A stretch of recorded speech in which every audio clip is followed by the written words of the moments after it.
Mamy tu jakichś ludzi z piły? Jeśli tak, to pochwal się w komentarzu, a teraz nauczymy się piła tango.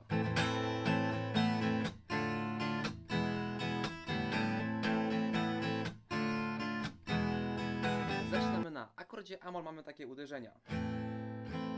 Czyli dół, dół, góra. Teraz odrywamy pierwszy palec, żeby druga strona była pusta. Dół. Wracamy pierwszym i góra. Robimy takie uderzenie w struny. Chwytamy akord D-moll, 2 uderzenia do góry. Uderzenie w struny, akord E-dur, znowu 2 uderzenia do góry.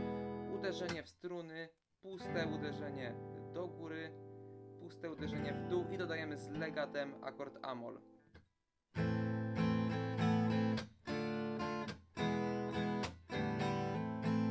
A dla lepszego efektu pierwsze uderzenie w dół możesz poprzedzić szybkimi 2 uderzeniami dół-góra.